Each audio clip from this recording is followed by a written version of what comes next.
topics, which the group does select every year. And then we have various judges from local, from other camera clubs, and that's how it works. We have a couple of field trips every year. This past year, of course, with COVID, we've had all our meetings on Zoom, which has been very successful. We've gotten some good programs, and also the competitions have been wonderful. So we're doing well in that aspect. We have about 40, 42 members. Probably as far as the competitions, there's more like 20, 15 to 20 of those people that are real active as far as competing on the competition nights, but everybody else is real active. We're a very friendly group. Our dues are only $35 for individuals, 45 for a couple. We ordinarily meet at Kennett Middle School. And we're also, like I said, very sociable. So afterwards, once we get over all this COVID stuff, after each meeting, we go to Applebee's and celebrate and have a glass of wine or have dinner or whatever. So if anybody else is signed on now and they're interested in photography, by all means, give us a contact. We have a website. I also have a Facebook page that I do. So you can get in contact with us to be able to do that. And if you'd like to come to a couple of meetings without becoming a member, that's fine too. Just get in contact with me and I'll send you out the emails. But welcome to this competition, and I'm sure we're going to see some great images. Thank you. All right, Judy, thank you so much. So we are going in alphabetical order this evening. And we are going to start things with Bill Brochu. So Bill, if you want to unmute yourself, and I'm going to go to your first image. Okay, well, good evening, everybody. I'm kind of great slot to be in here in the first one. And as you see the images, I have not seen all the images, so it'll be up from here. So hopefully everybody else will be besting mine. So here we go. My images are all of turtles, painted turtles. Some might view that as kind of a mundane subject, but those of us who do nature stuff and like to get out in nature, almost anything of interest is worthy of photographic effort. So that's kind of how I feel about it. All these images I took while I was out in my kayak over the last few years. I like to get out there with my camera while I'm out kayaking. Just for a little bit of camera information, I shoot with Canon equipment, and all of these photos were taken with a lens. I refer to them as my big bazooka. It's a 400 millimeter f4 lens, so it's a little bit pricey, but kind of fun. It's not the sharpest lens in the world, but I've been able to get some good results. This particular image is one I captured on Kezar Lake. Those of you familiar with Kezar Lake, there's several put-ins. This one I tend to use is at the north end of the lake and then hug the shore to the right and go around in the weeds. And this is where I spotted this guy on the end of a log. Just to give you a few parameters of what it shot, this at a 500th of a second at f4.5, an ISO of 400. And it was back in September of 2015 that I took this particular image. I think the thing for me that makes this image and folks that look at it is kind of the blurred background. And that's kind of a hallmark of a good photograph, if you can get your subject to stand out and get the background not distracting. So this mysterious kind of blurry, watery background in the back kind of makes it for me as a pretty nice image. So why don't we move on to the next one? This one you may have seen before. It for a while hung in the lobby at Tin Mountain a few years ago, and I called it the perfect balance of this turtle. On this turtle, some refer to it as the Zen turtle. At any rate, this one, surprisingly enough, I caught on Conway Lake on the west shore. And this is one of the beauties of a kayak, in that you're kind of low in the water. You can paddle relatively slowly. You can get your kayak to glide, and you can kind of sneak up on a subject like this. If you've ever tried to sneak up on most wildlife in general, they're pretty skittish, and turtles are too. They'll be sunning themselves. And if you get within, not too close, they just jump in the water and they're gone. So, this is one of those cases where I spotted it. I kind of aimed my kayak, got it gliding towards the turtle, got my camera set up, and I'm holding it as the kayak is kind of gliding on its own path, and started shooting away. And the closer I got better and better full frame image. And, finally I was too close for comfort on the turtle, and he dove in the water. So a lucky capture in a way. But again, if you set yourself up with your camera ahead of time and you pay attention to trying to be quiet and glide up on a subject like that, you can capture one of these. It's undoubtedly a lucky shot. I could never find such a turtle posing that way again, let alone successfully glide up close enough to get it sharp and reasonably full frame. That one I shot at a 3/20th of a second, a little slower. Generally with wildlife, you need a fast shutter speed so you don't blur it. This guy was pretty much standing still until he jumped in the water. So I got that one. So next one. This one is kind of neat as a black and white for me. I call it the River Sentinel. This guy I found on what I believe is the old course of the Saco River.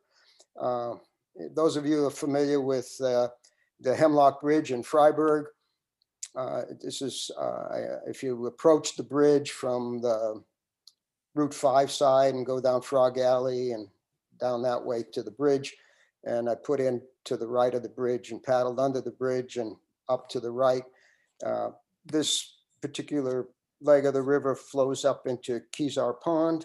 Some of you are probably familiar with it, but there's a lot of debris in that part of the stream. And this turtle was on a cut end of a log in the middle of the river, or the middle of the stream, I should say. And all that stringy stuff is just dried hair, dried straw, hay, that as the water level in that part of the channel goes up and down, it kind of drapes all over everything. It's really kind of surreal paddling through there, at least the day I was there. And so anyway, this was all draped over the log the way you see it. And the turtle was sitting up on top of it. As a black and white image, it kind of, I thought, gave it a little different kind of look. Surprisingly enough, I caught this one at a 1/60th of a second shutter speed, which is really kind of slow for doing wildlife photography. But there wasn't a lot of light. It's that particular part of the stream is shaded heavily with a lot of trees, if you've ever been in there. So my ISO was way up to 800, and I had an f8 on the aperture. So we, again, at a 1/60th of a second is relatively slow. But nonetheless, I thought a nice image, again, the blurred background, and kind of a fun shot. So that's my 3 images and a little bit about them and why I took them. If anybody has any questions, I don't know how Nora wants to manage that, but so I don't take up everybody's time, I'll move on. All right, thank you, Bill. Yes, and I did sort of in my fluster to launch the program. I think the easiest way to ask questions is probably to type them directly into the chat feature, and I will keep an eye on that and read through those questions at the end, just so we can get through all of the artists' work this evening, and we'll save questions until the end. But thank you. Bill. All right. And Joe, can I go ahead and load your first image? Yeah, that's fine. Okay. Oh, this photo was, I got this down at Fort DeSoto in Florida. It's a sea perch that the Osprey has. I was using the Nikon with a 400 millimeter lens, and he was actually so close that I couldn't help but cut the ends of his wings off. So, but I entered it anyway in a competition and it won.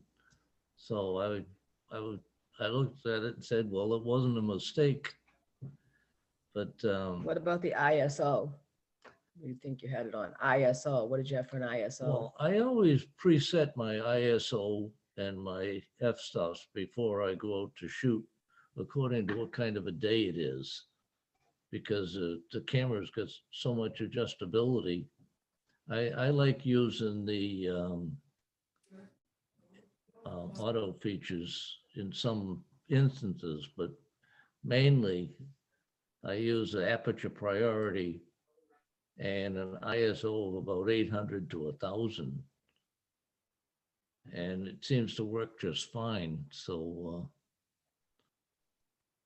that's why I use that one. But I just kind of like this shot. The eye of the fish is sharp as a tack, to put it mildly. And I was just very happy to see that, because it meant my aperture priority was working fine. So, all right, we can move on to the next one.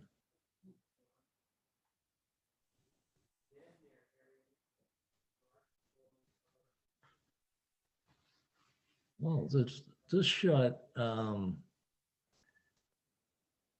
I had been seeing this guy hanging around my dock on Winnipesaukee, and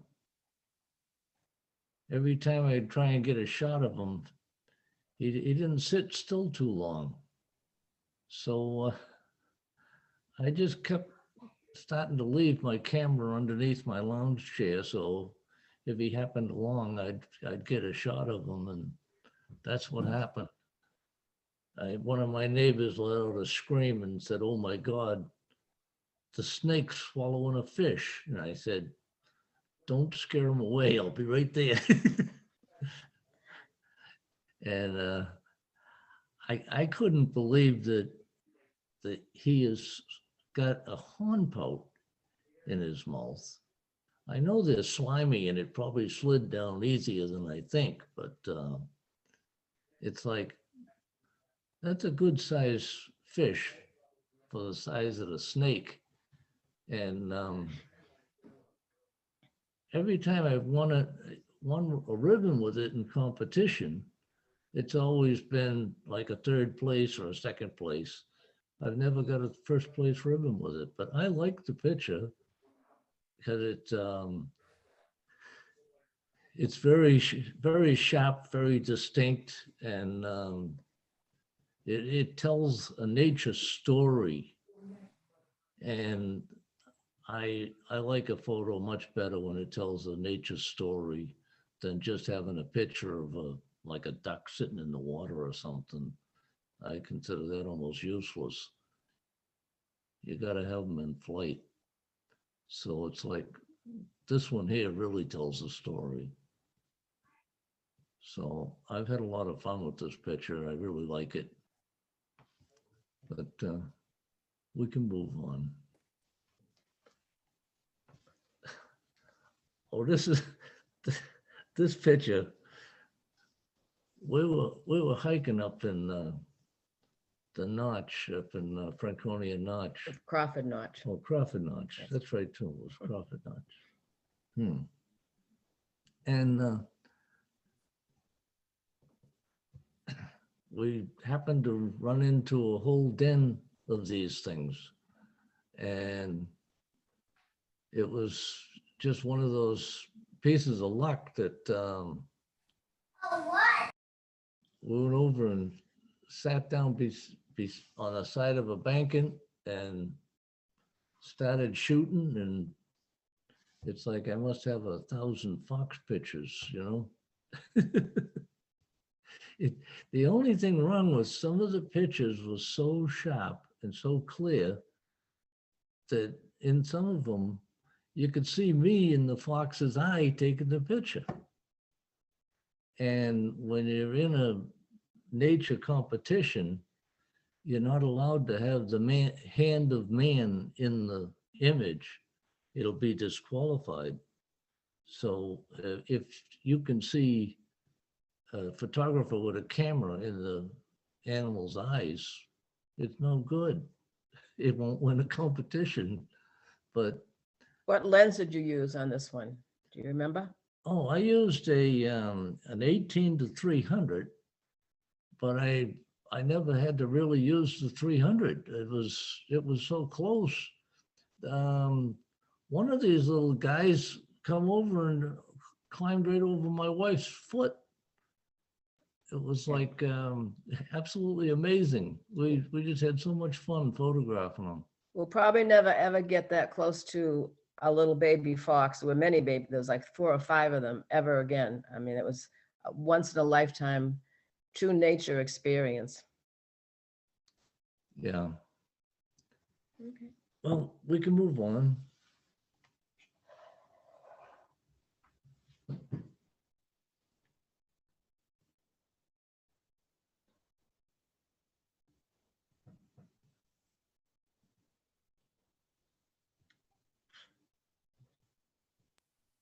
All right, Judy, are you set to go? Sure. Yeah. All right, so here. Sorry, this is, all right, is your, probably maybe from that same. I didn't know that he put a fox in too, so, but that's okay. Yeah, this is from the same group. It was up in Crawford Notch off a hiking trail.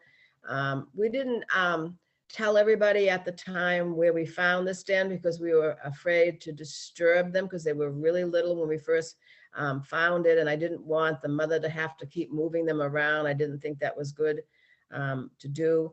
So we went back a couple of times to photograph it, but yeah, this little guy was coming out. He was a little bigger, as you can see, than the other one that Joe put in, and probably an ISO 800, and most likely from looking at the picture, like maybe f8 or f11, and again, probably the 18-300 millimeter lens, but I didn't, need it all the way out, obviously.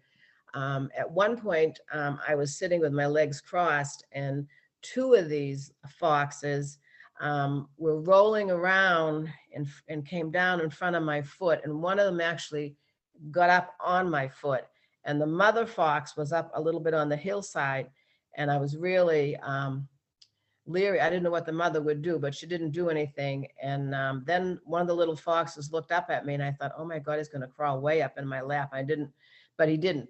And I actually was glad that he didn't, because I didn't know if I couldn't touch them, obviously. And I'm trying to hold my lens steady and look at the mother up the hill. But we had fun photographing these. It's a wonderful experience. Both Joe and I use Nikon equipment. Our go-to lens for nature is that 18-300 millimeter Nikon lens. And then if we do in close-up nature, flowers or bugs or whatever, we have a macro lens. That's all about that one. No tripod, just using a high ISO so you can have a high shutter speed. Okay, this is probably one of my most favorite loon pictures. Every summer, Joe and I have loons out in front of our summer home, and we're taking loon pictures, from our dock.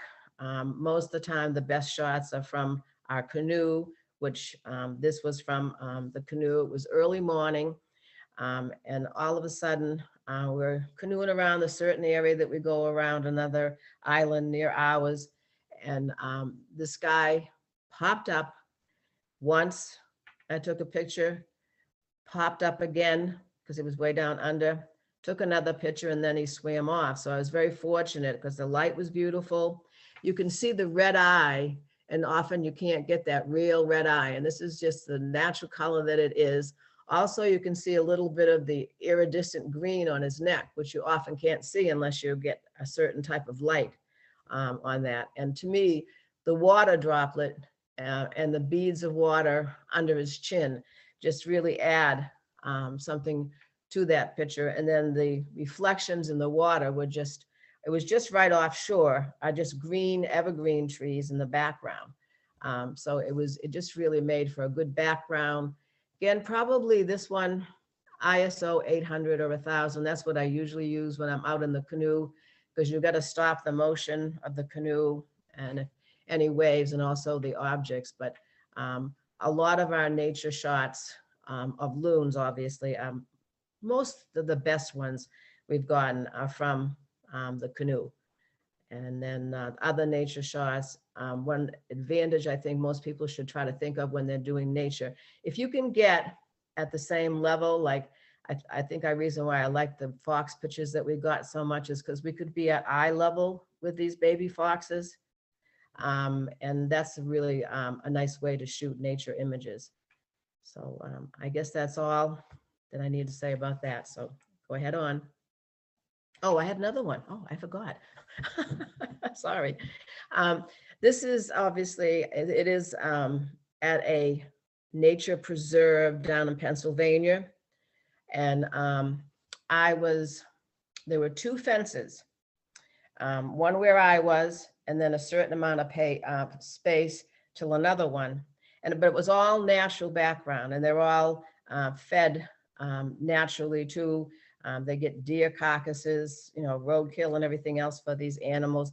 But I was able to shoot through two chain link fences and get my lens, one hole here and then over to the next, and line it up so I could catch these guys without showing any hand of man, because it really was out in this woods like this. And he was just beautiful, and looking off to the side a little, I was talking to him or her, and he loved it. He didn't mind me photograph, and those beautiful yellow eyes were something else. And so it was very nice to see the different wolves in this wildlife preserve. And I was glad that I had the fence there, just in case. But they were absolutely gorgeous. Probably again for this, I had a monopod that I was using, and then getting it lined up so I could get the two different chain link fences with the holes. And then probably F, I'm looking at it for depth of field and everything, probably F, maybe 11 or 8. And again, probably ISO 800, because even with the monopod, I wanted some stability and have a high enough shutter speed to stop any motion that I was giving it, trying to line everything up with the fences. But this was also a great opportunity down in Pennsylvania to do something like this at a wildlife preserve. All right. Thank you, Judy. All right. Arabella, are you ready for me to go to your first image? Sure. All right. Oh, that's a hoverfly on one of the goldenrods. Don't ask me which one. I think it was one growing on Mount Washington, so it might be Seaside, but I'm not sure about that. And I thought it was kind of fun, but I've been criticized because it's not sharp enough. But I took it with a lens baby, I think. And one of the things that you can do with a lens baby is control, or really what it does is puts in a lot of blur to give it a more moody picture. But I think maybe what I'll do is to try removing the blur with Topaz and see if I like it as much. They're tiny little things. I think it's so cute, and it's got pollen on its forehead. So anyway, so that's that one. And those are seeds in a parking lot. I think we'd gone up to Gorham or someplace like that to look at the waterfalls up there. And I saw this, I thought it was just beautiful. I think it's called a mountain maple. So I can't remember which one, what its scientific name is. But I love the way the seeds kind of dangle next to the stem. So again, I'm sure it was with my Canon D70, but whether I had the Lens Baby on it or not, I'm not sure. You can make your Lens Baby not be all fuzzy on the edges if you prefer it that way by stopping down the f-stop. It's all manual. So when you stop down the f-stop, obviously it gets more clear. But when you open up all the way, you'll probably just have one tiny bit that's in focus. So, and I don't bother with a tripod unless somebody makes me. And again, a close up, and I can't remember what this is of. Oh, it's something like ragweed. Again, with the Lens Baby. So you can see you can get quite a lot of detail. There's an add-on gadget that you can put on the front of a Lens Baby, which lets you get even closer. And I think I probably had that. I don't remember what it's called. It just clips on the front of the Lens Baby.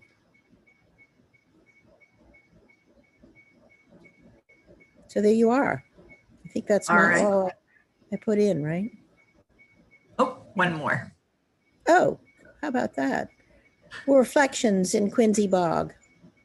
They're so much fun.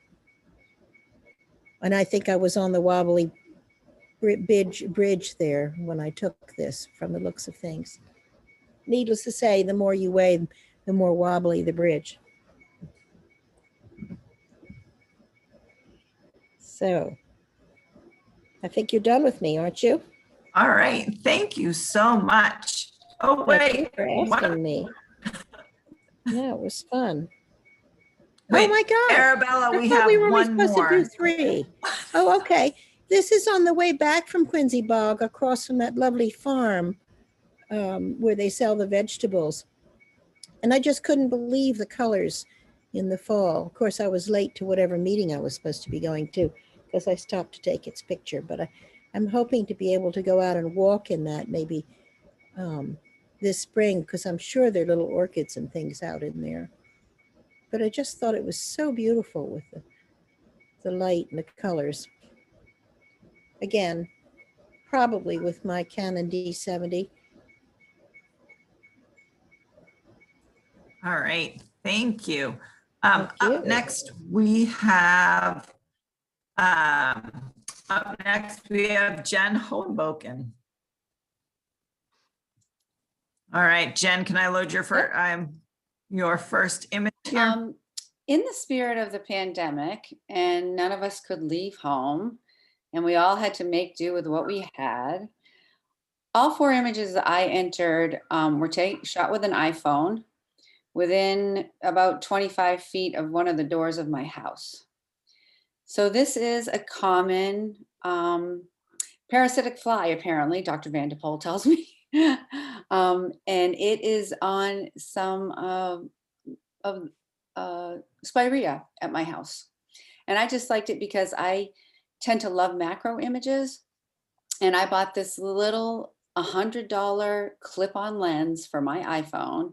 And I have had a blast with the thing. I won't lie. I have taken some DSLR pictures and I certainly enjoy that. But I thought it might just be fun to put in a set of iPhone images. And this is my first one, my little fly.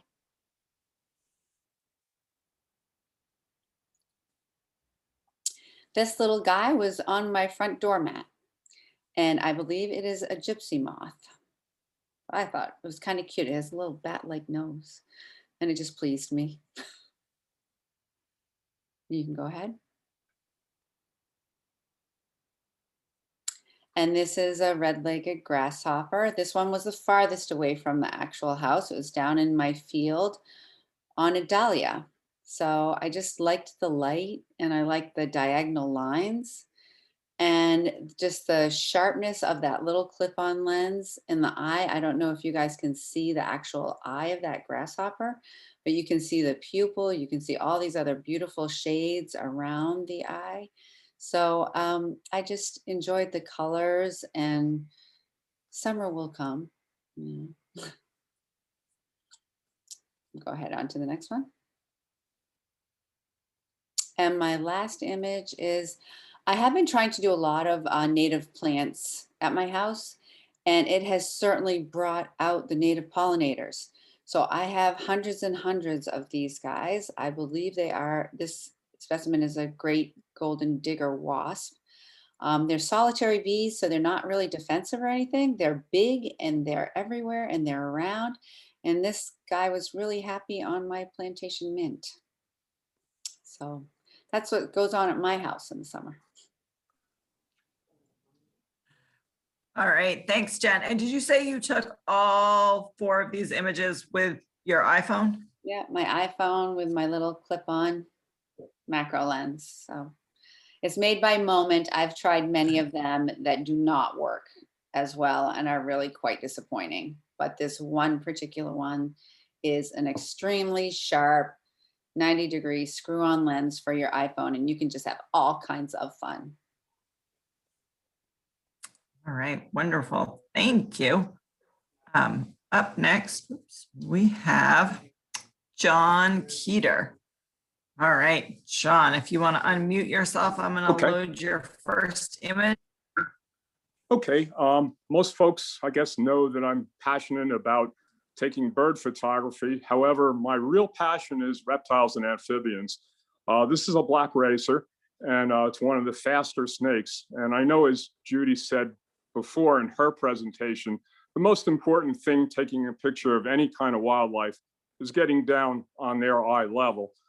Certainly that applies to these guys, which are very low to the ground. So you're practically laying down next to them, taking their picture. And a black racer is a very high strung snake. So it's very difficult to get them to stand still. And of years of watching these guys, I think this is the only one I've ever successfully gotten to stay there rather than run away. Of course, you know, these animals recognize that you're the ultimate predator, and, you know, they're fast to get away from you. So this was a very fortunate thing. Next slide, please. And this is an eastern garter snake. I think one of the things that you're looking for, besides being at eye level or as close to eye level as possible with these guys when taking their picture, is trying to get something that makes them stand out. And the money shot with any reptile picture is either getting them eating something, or, as in these 2 cases, it's getting them with their tongue out. Their tongue is a way in which these animals sample their environment. It's a separate sense that we do not have. And it affords them the ability to know when a predator or when prey is around. And this was a real learning experience for me. This picture was taken, I was taking a landscape shot panorama, so I had an extreme wide angle lens on, which is not what you would want to have to take this guy. And I looked down at my feet, and there he was.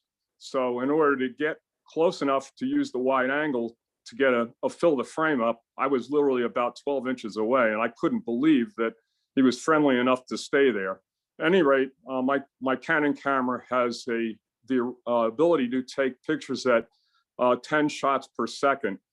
So I took a batch, and later when I downloaded and looked at these, of the 10 shots, there was only 1 that had his tongue out, the rest didn't, which means that that snake has the ability to put his tongue out and retract it in 1/10 of a second, which to me is totally amazing. So it's always neat to be able to learn stuff from your photography, and I'm continually learning. That's it for me. All right, up next, we have Ryan Knapp from the Mount Washington Observatory. Ryan, I'm going to load your first image. Alrighty, can you hear me? Yep. Hopefully. Okay, good. Alrighty, howdy everyone. I'm Ryan Knapp from the Mount Washington Observatory, and most of my photos are going to be focused on night photography. I work the night shift while I am up here on the summit, so I have a lot of experience with night photography, but I had a ton to choose from. So I kind of narrowed it down to at least 4 of the essential shots that I've gotten from the summit. I looked at all the cameras that I took. I have a few Canon cameras that I have used over the years. So I checked on the Canon camera that I used for all of these shots, and they were shot with a Canon EOS 6D, 6 as in, 6, and D as in dog. And the lens that I shot most of these with is a EF 24mm f1.4L number 2. However, there is a moonshot coming up that I shot with a 600 millimeter, and I'll go into that as we get there. But the photo that you're seeing here are the northern lights. On occasion, the Northeast is able to see the aurora borealis or northern lights, and you don't have to necessarily be on the summit to see them. I've seen them down at Lake Chocorua, and I've even seen them as far south as Portland myself physically. And I've seen other photographers take them in southern Vermont and southern New Hampshire. So if you have a strong enough event and the conditions are just right with the sky and moonlight and everything else, they are visible from the valley below. And actually counting them out, I have more shots from below than I do from up here. But in any case, this was shot, let's see, this was Northern Lights. This was shot in October, 2016, so a few years ago. And this particular event kind of was unexpected. The forecast, space weather forecast really didn't have too much in the way of activity for this particular night. But I went out to do my hourly weather observations, and the sky was just glowing a brilliant green. The pillars weren't visible at first. It was just a bright green. And so I went back out there afterwards and started snapping a few photos, and then figured I'd go wake up all my coworkers to come out and see it. And in the 15 minutes from when I first saw them to the time when my coworkers got outside, they were done.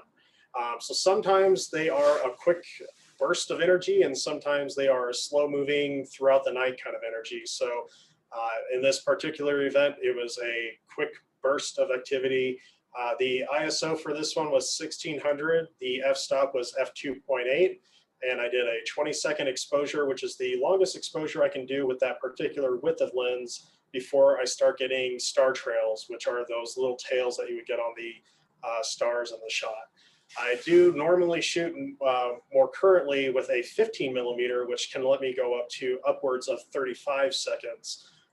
So it's a little bit wider of a lens, but in this particular event, it was only a 24mm lens. Next slide.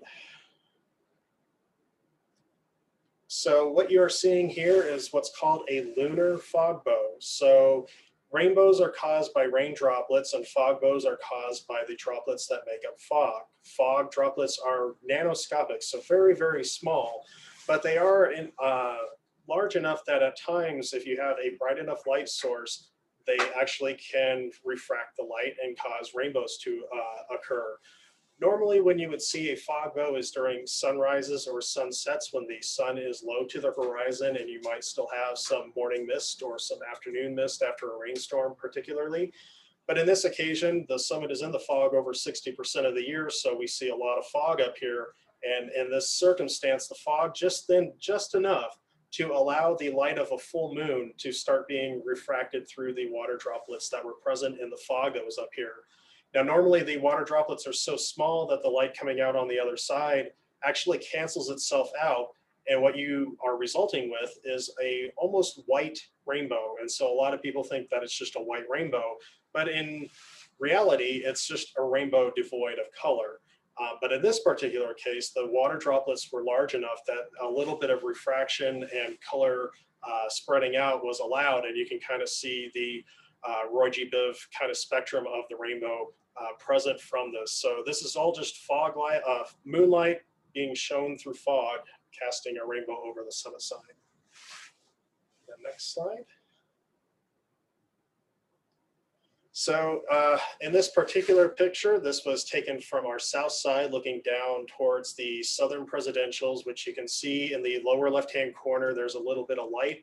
Those are some headlamps, as well as the Lake of the Clouds AMC hut being lit up by people down there right around dusk. So this was shortly after sunset, so people weren't quite asleep yet.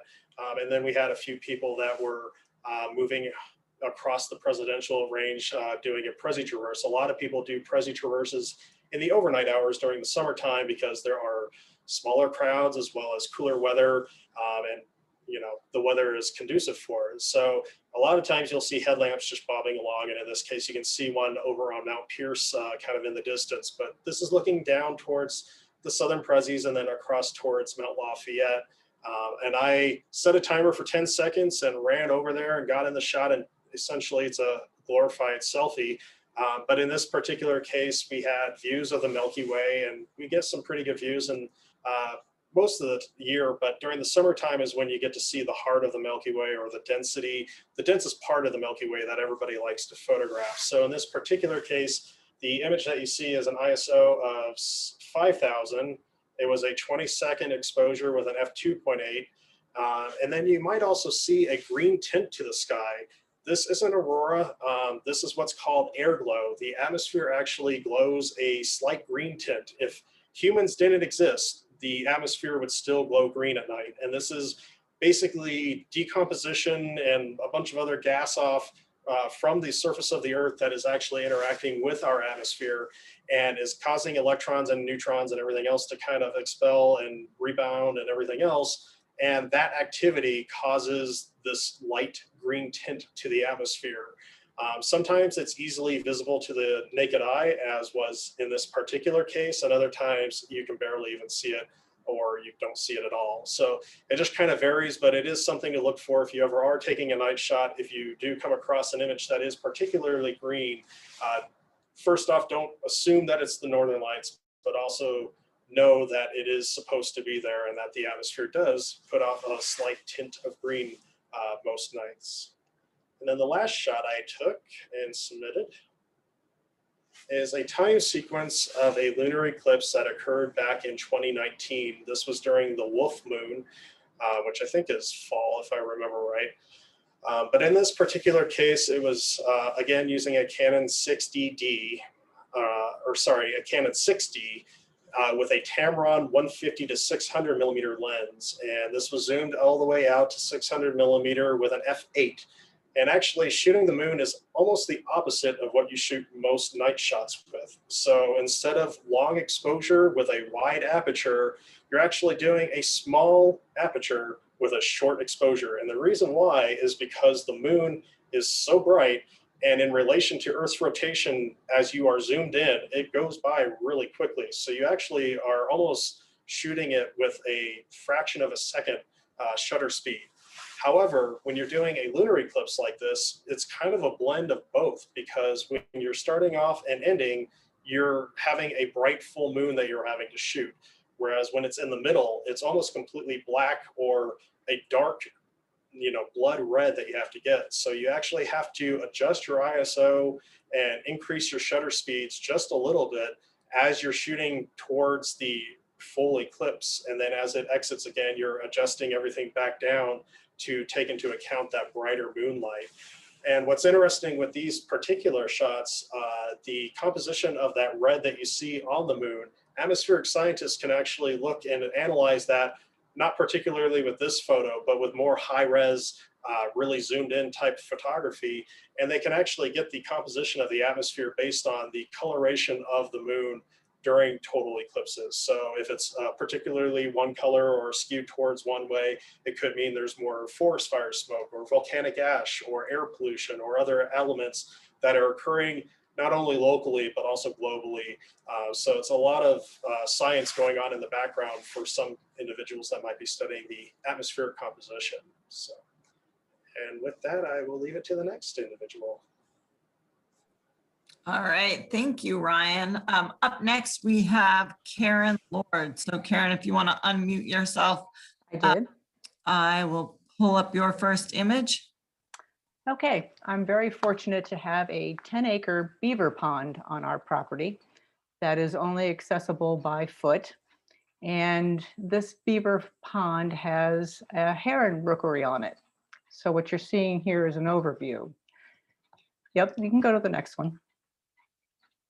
Sorry, I didn't mean to. I was trying That's to okay. someone and it shifted the, so I will. So each of those nests are about 4 feet wide. A heron weighs about 4 to 6 pounds. The babies will be born the end of June. And well, no, they'll be born the end of May. And about the end of June, you get to see them. Their heads will start to pop up out of the nests. I'm taking this with a Canon 90D and 150 to 500 millimeter lens, Sigma. I am ground level, but I'm up slightly on a hill, just very little on a tripod. So these still going to get that upward angle a little bit. Go on to the next one. There are about 13 of these nests on our bog. The herons will come back every year. We just saw a few come back day before yesterday, so they're already starting. And they'll mate. They'll pick a new mate every year, and they'll have between 3 and 6 eggs per nest. And there might be 2 or 3 on one of those dead snags that are out in the middle of the bog. Next. The bog in the wintertime, we've got beaver, probably anywhere between 3 and 5 of their huts. This year we saw at least 2 active. The others might be, but I don't wander out all the time to find out if they're there. I did take this picture and fell through the ice there. But it is only 4 to 6 feet deep. My camera did stay above the water and I did get out. So, but it was an experience. Now I do most of it from the land. Next. And also in the wintertime on that beaver pond, we have seen flying squirrels. So we call it our little Jurassic Park in our backyard. And I go there a lot and take pictures. And that's all. All right, thank you. Up next, we have Trisha Moody. And Trisha, if you want to unmute yourself, I will load your first image. Oh, I am. I think I'm unmuted. The 4 pictures that I entered were all taken in my yard, and I have the. Can you hear me? I can hear you. These were all taken in my yard. I have a Canon 90D, and the 4 that I entered were not taken with any type of flash or anything. This is the 2-striped grasshopper. I took this in July, as I said, in my yard. I typically look for grasshoppers when I kind of get bored with flowers or anything else that if I can't find something, I try to find a grasshopper. What I liked about this picture is I guess I never really knew until I got this close, the little balls on the end of their front to they have 6 legs. Obviously the 2 back legs are the long legs for jumping, and then they have the middle and then the front legs, and they kind of have these little pad. They look like balls, but I think they're flat on one side. And that is to, they use that for walking and to hold their prey. And I think that was it on that one. This was at f11, ISO 100, and it was with my 100 millimeter macro lens. This was a daddy longleg, taken in June. This picture was a bit of a challenge for me because I am not a fan of spiders, and I particularly stay away from daddy long legs. I just let them be. But I thought it might be interesting to try to get a close-up of one and kind of, so it was a bit of a challenge for me to get that close to one, but I'm glad I did. I like the photo. I like this photo and how the legs, it just spread across the whole photo. I thought that's what really made it. It's maybe a little bright in the background, but I really liked it. And I had a couple of fun facts about daddy long legs. Is they are actually not spiders, and they don't make silk for webs. They're not venomous, and if they lose a leg, they do not grow it back.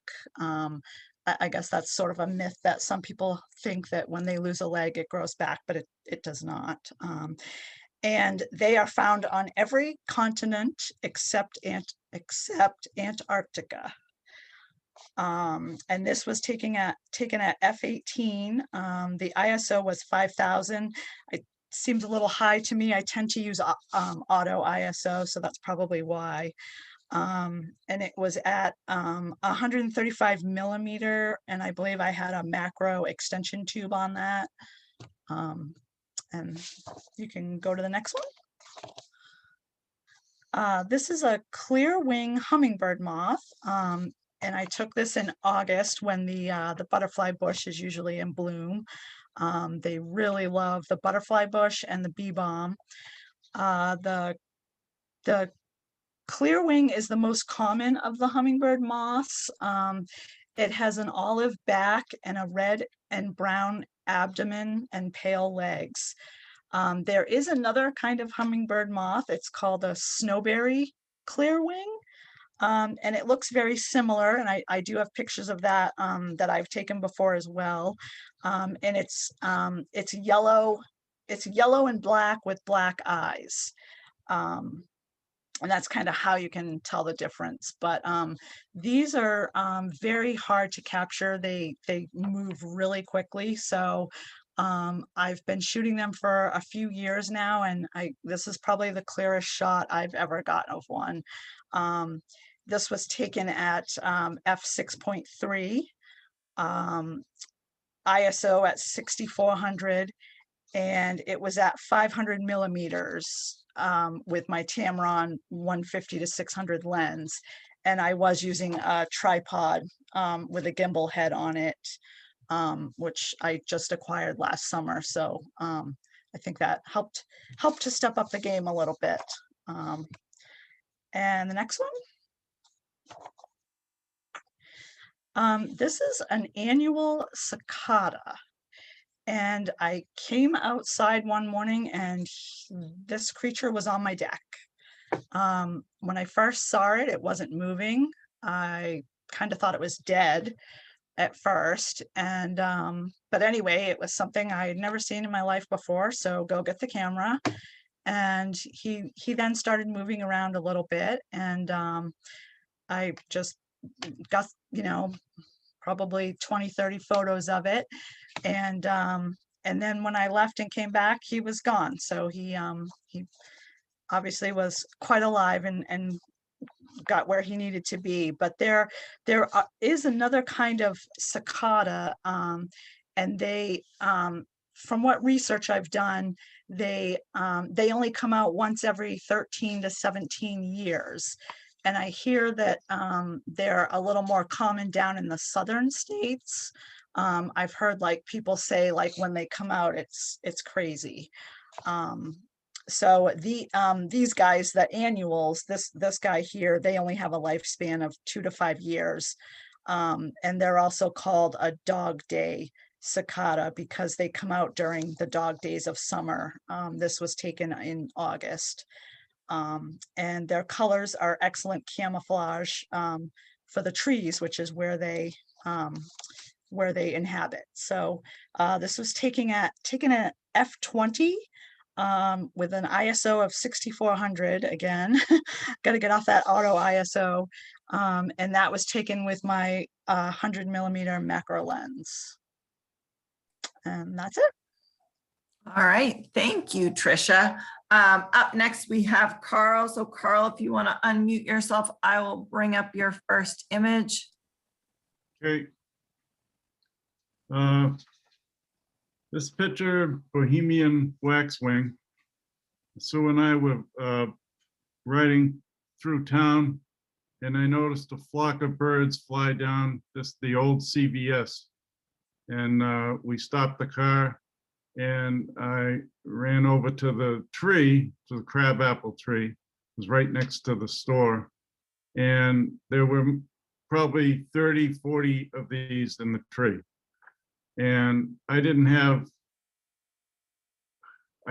geez, I don't even remember if I had a camera. I don't think I did at the time. So I rushed home real quick, dropped Sue off, grabbed my camera, came back, and luckily enough, they were still there. So I used the Canon 7D Mark II at the time. This is in March. Exposure was 400th of a second, 5.6. F5, yeah, 5.6. ISO was 800. Lessons learned. With the better zoom capabilities on, oh, no, wait a minute. Yeah, passes and post. I think if everybody knows that I take a lot of pictures with my phone now. I take more pictures with my phone than my camera. So now everywhere I go, I have my phone. So I could have probably gotten some really good pictures with my phone. That's what I was going to say. That's the other two. I have one that I did take with my phone coming up. So that's it for that one. But I had to work that photo to blur the background and make sure that the building wasn't in the way. And that took a little work. And I tried to get just one bird because I thought it really looked good. The next one is Sherman Farm. This was taken with my phone. This was about 8 o'clock, 7:45 in the morning. And I think Rick Stever was with me at the time. We were going birding. And I just got out of my phone, I got out of my car and I looked to where we were going to walk in the fields and I saw this scene and it was unbelievable. The sun was out, had just come out, the mist, and I just thought it was a shot that I had to have. So I grabbed my phone and took some shots and I lucked out. I post-processed this in Lightroom and I used Nik HDR Effects Pro also. I wanted kind of an HDR-ish photo to get a lot of light changes in it. Lessons learned on this: always have your phone with you, shoot raw. And I think I did a good job with the post-processing because I had a raw picture, more detail to get out of the picture. And also, if you only have a short time, you could swipe on the Apple iPhones now. You can swipe left on the shutter, and it'll do a burst. And if you could do a burst or even a short video, that would kind of guaranteed that you might get at least one picture out of it. So I try to take a bunch of pictures at the same time. Next. Oh, yeah. So just so you know that the camera exposure was 128 thousandths of a second at f2.2. And that was a focal length of 415 millimeters, ISO 40. And this one, woke up in the morning, we heard something out on the deck and in our living room, and we looked out and this guy was climbing the railing. And I just happened to have, I went down and grabbed my camera. I think it was down in the basement. And I ran up with it and I got this shot off. Now, unfortunately, I only got this one shot off. And the original picture, which we don't see here, was very unexposed. This was taken, exposure was 1/25 of a second at 5.6. focal length was 215. This was with a Canon 7D. And the ISO, what I said was 1250. So I was able to, because I shot RAW, I was able to save this picture. And I think I got a good picture. He was looking right at us. The size of his paw is unbelievable. And he didn't do much damage at all. He just came up and, did we shoot ice cube? Yeah, I don't know. I think we threw ice cubes at it to Right. get it off finally. It wouldn't go away, but we finally got it off.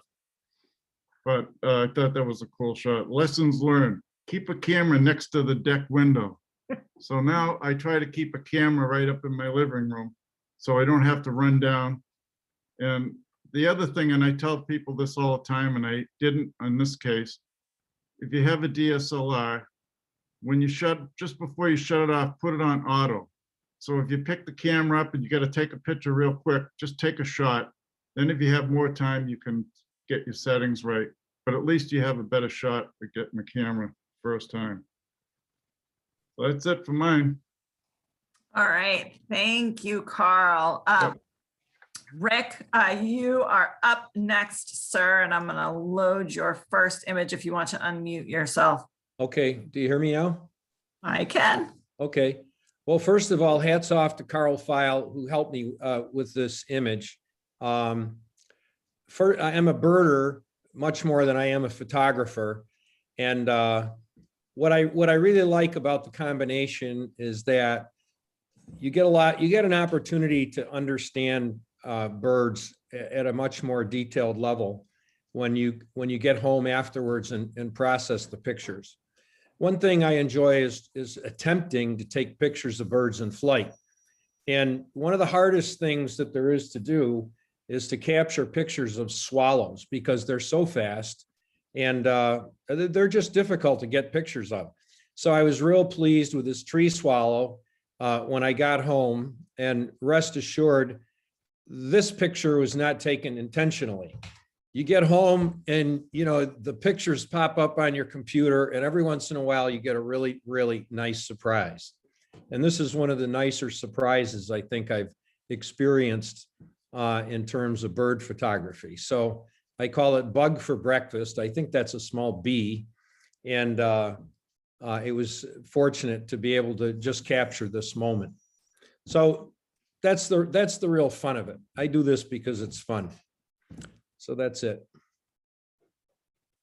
The next one is a red crossbill, and it's very unusual. Usually when you see crossbills, they're up in the tops of trees. And a lot of times you get a gray background or the light's not, very difficult to get good pictures, I've found, of crossbills.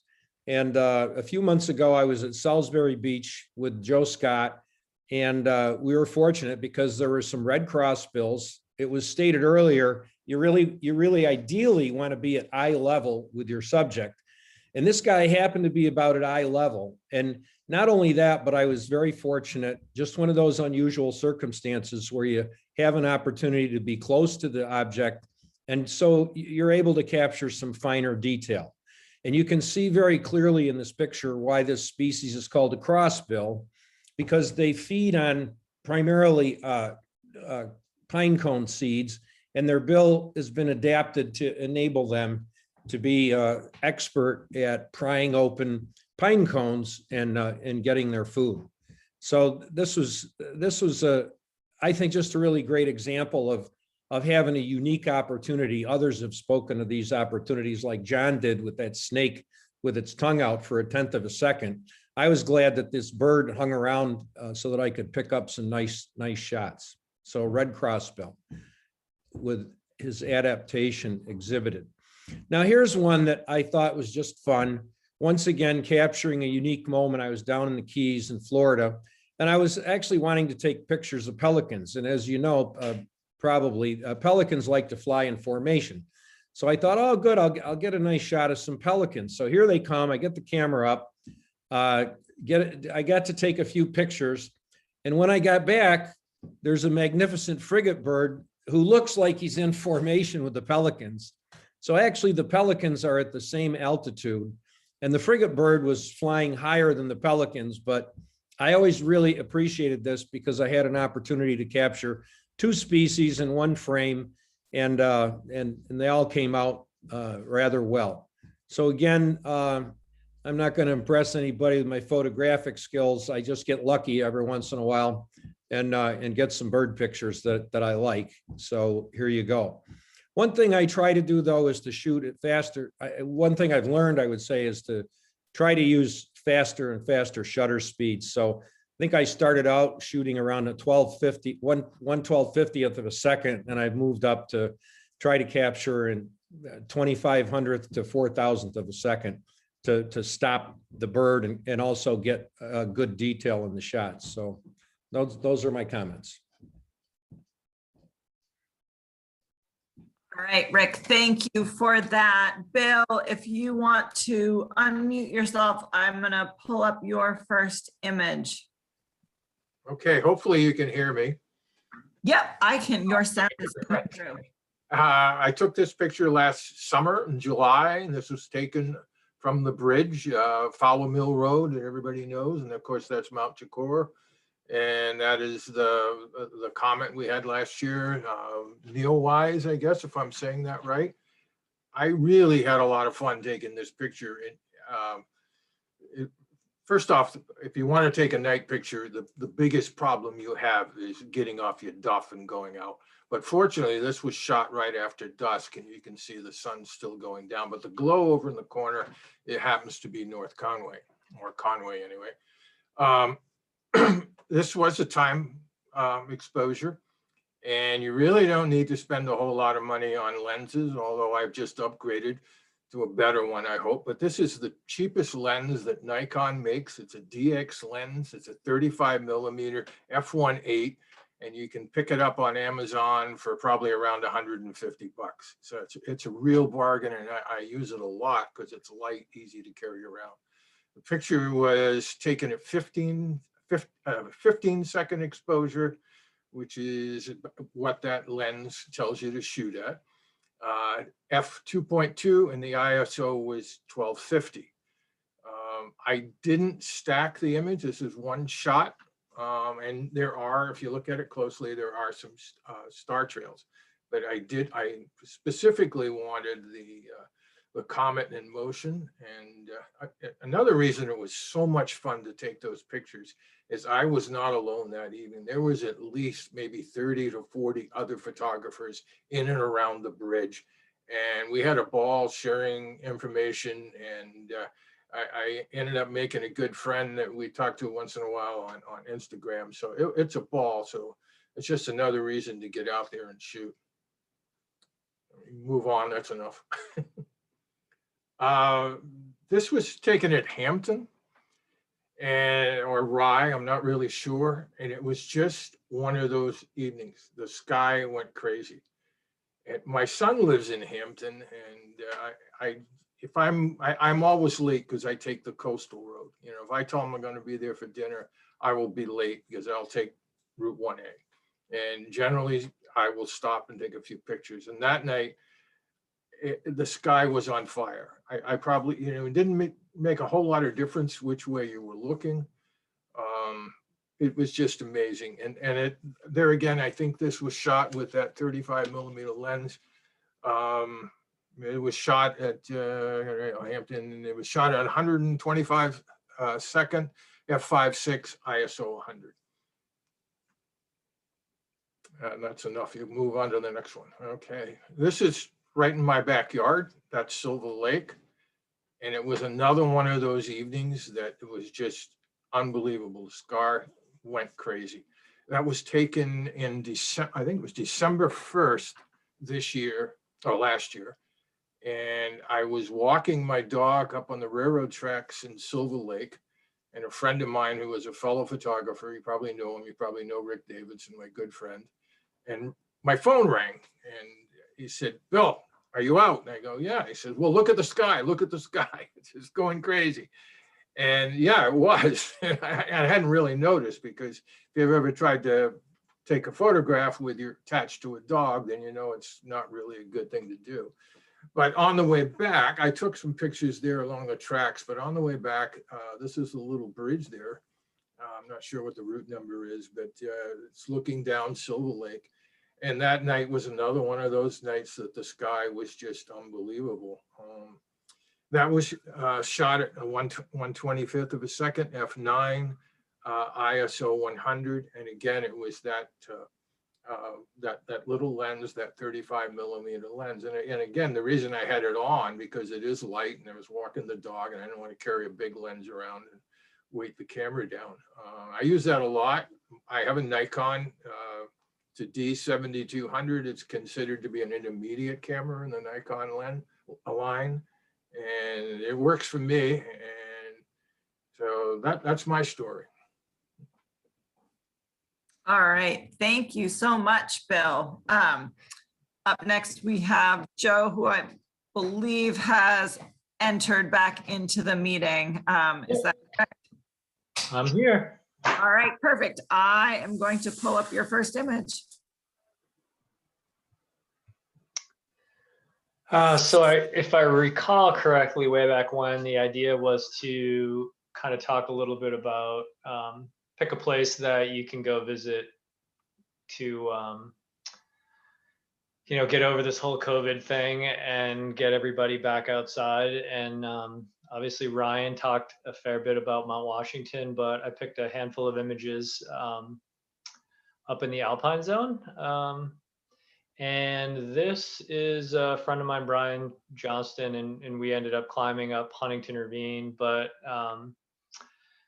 as anyone that's been up there knows, if you go up the auto road, you can stop at I think it's called the cow pasture. And then you can hike down a little bit downhill, and then you get to the Alpine Gardens. So obviously a lot of people do that in the summertime and in the fall, but I thought it'd be kind of fun to share what it looks like in the winter and appreciate that layer of ice, and well, pretty much just ice that covers all those little alpine flowers that we all love to go see in the spring. And I didn't do a whole lot of like f-stops and shutter speed, so I don't have any of that good information there for you. So you can hit the next one.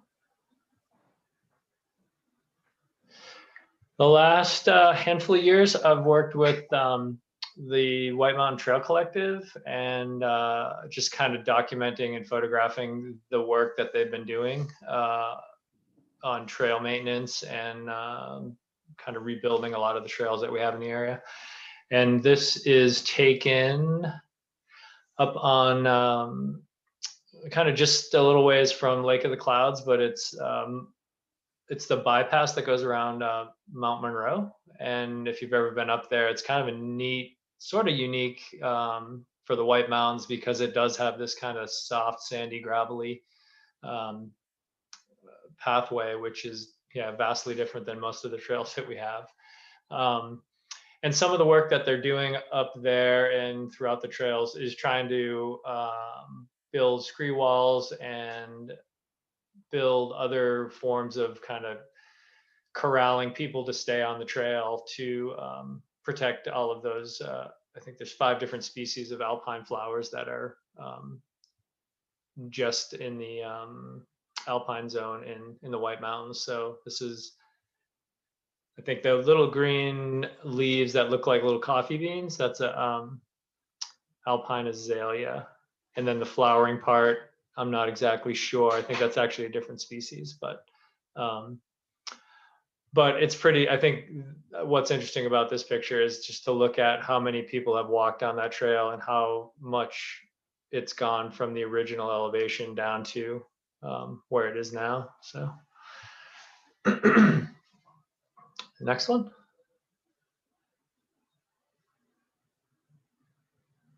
And as part of that project, I was under a permit that they were able to get drone permission to fly over the Appalachian Trail, this is a big section of it.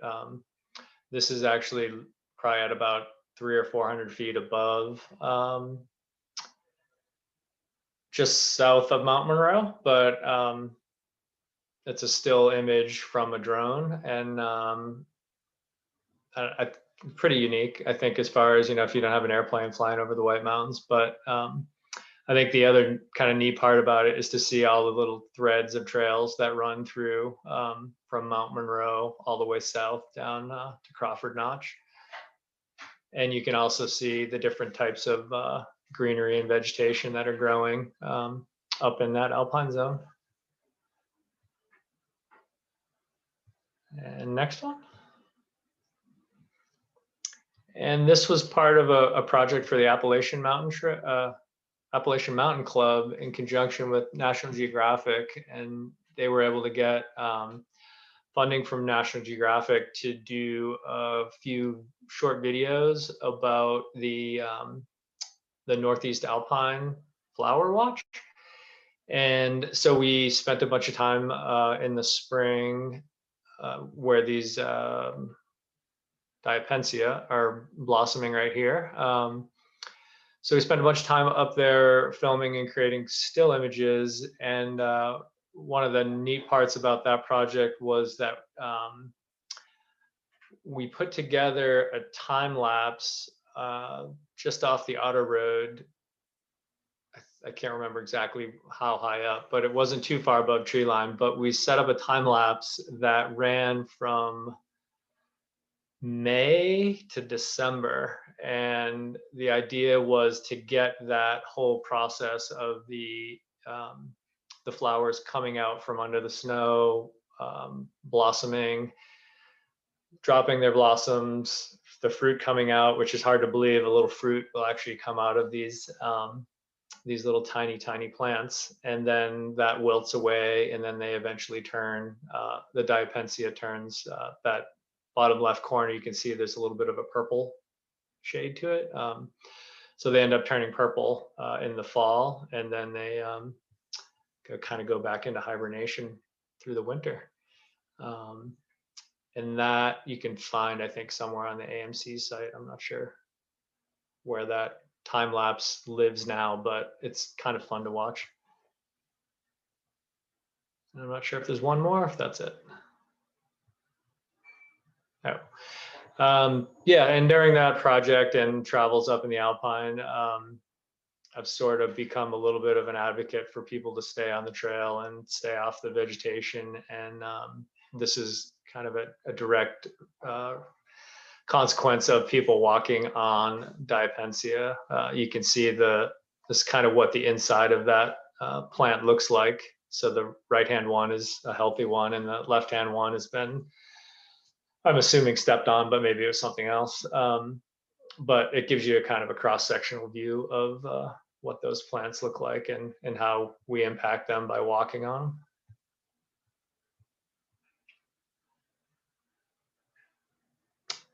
And is that it? There is a close-up of the. Just a close-up, yep.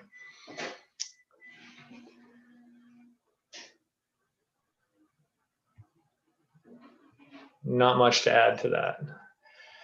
And then I think one of the surprises for me, spending a fair bit of days up there in the fall, was the really interesting colors that come out in the fall. I think a lot of people focus on, obviously the beautiful blooms that happen in early June to mid-June.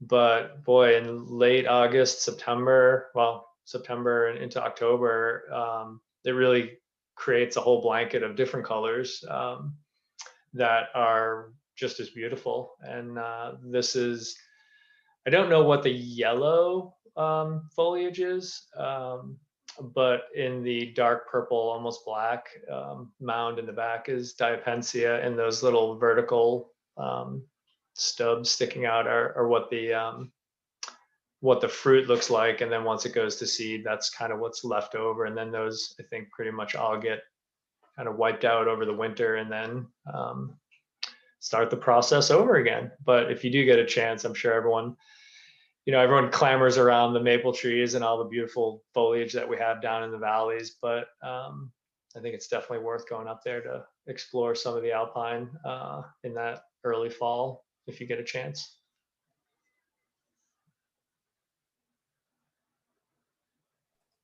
All right, I believe that that is the end of all of the images in this program. So thank you all. Thank you all so much for sharing your work with us. There are some fabulous shots in there.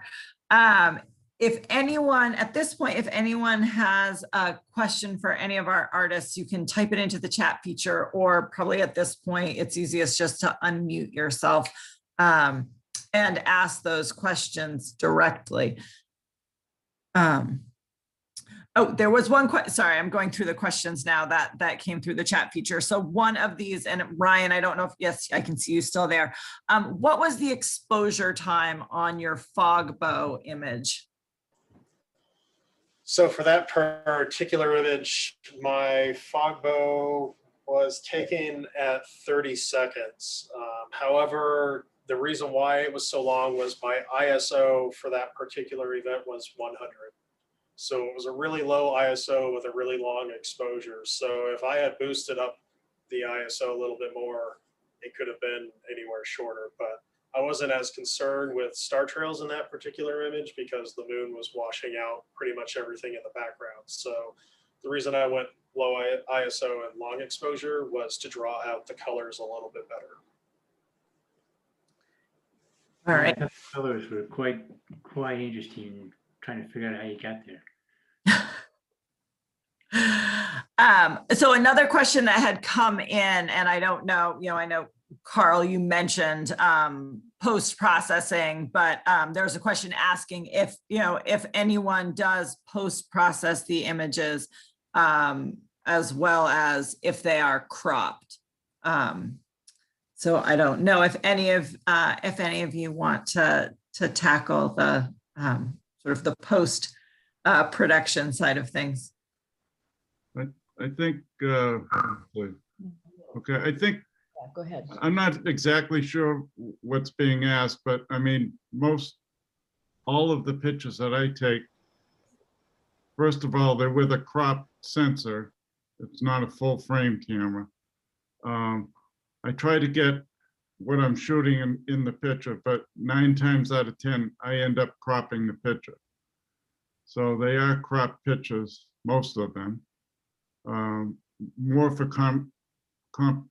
composition than anything else. I don't know if that was answering the question or not. I think. Well, what do I use for post-processing? What program?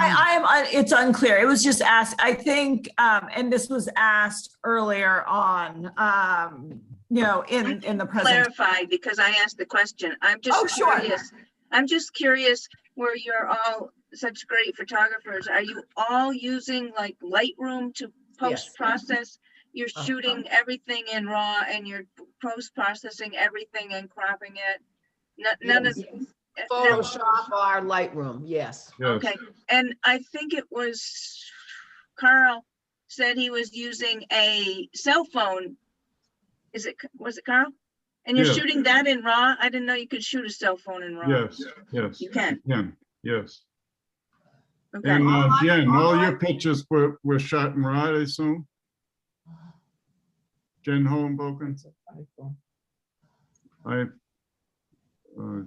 She's unmuting herself. I was unmuting myself. But, yeah, no, I don't know how to use that feature per se with my iPhone. Okay. But where most of mine were macro, but automatically they do come up with a really high pixel count with the newer iPhones. Like there's still a generation beyond mine, but I still have like 4,000 to 6,000 DPIs in an image when I pop it into Lightroom. I mean, it's almost like a DSLR now, as far as pixels to work with.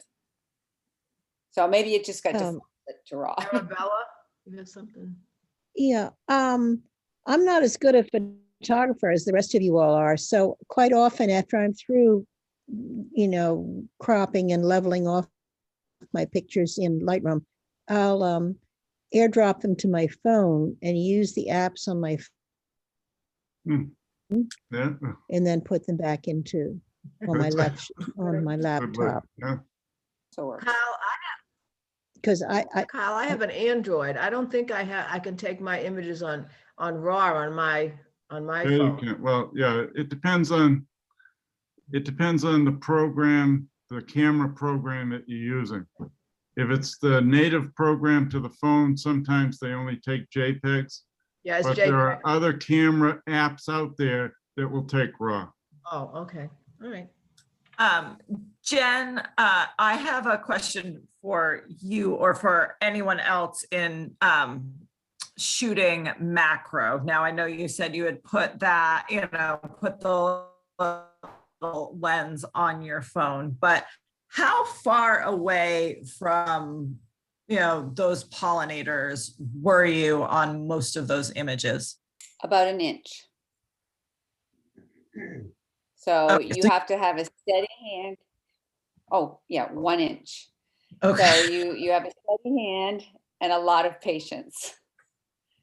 So, and then when you use the clip-on macro lens, it is a very, very fine field. So you basically focus by literally moving your phone in and out. If you understand what I'm saying, to actually get the focus in the proper place with the thing. So unlike a camera with a focus ring or something like that, you literally move in and out. But with the moment macro that I use, the very best focusing field is about an inch away from whatever you're shooting.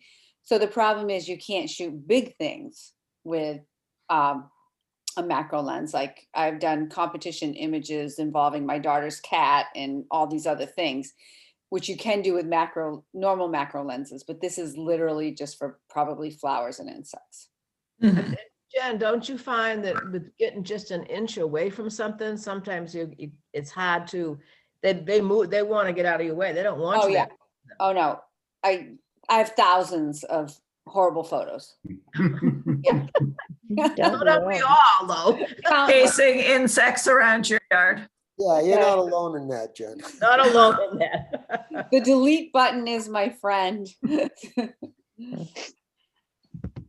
All right, wonderful. Are there any other questions out there for our photographers? I just want to say that those images, everybody's images were fantastic. Thank you very much. I love seeing them myself, and I'm very proud of all our camera club members that contributed too. Thank you. Thank you very much. Thank you, everyone. They were That was really, spectacular. really There was fun. such a variety. I'm just in awe. I mean, those heron pictures were just, I Yeah, just amazing. love seeing the world through everybody's eyes. And yeah. Well, I mean, thanks for inviting us, you guys. Yes, thank you very It was much. fun. We'd love to do it Great again fun. sometime. That'd be great. Yes, yes, and we would love to get a show. Once people coming back into our building, we would love to have artwork from different photographers displayed throughout our lobby. Great. But thank you all so much for sharing your work, for taking the time to explain it and discuss it tonight. And yes, hopefully, and enjoy the spring. And we hope to, can't wait to see the images that you take. Okay, great. Thank you so Thanks, much. everyone.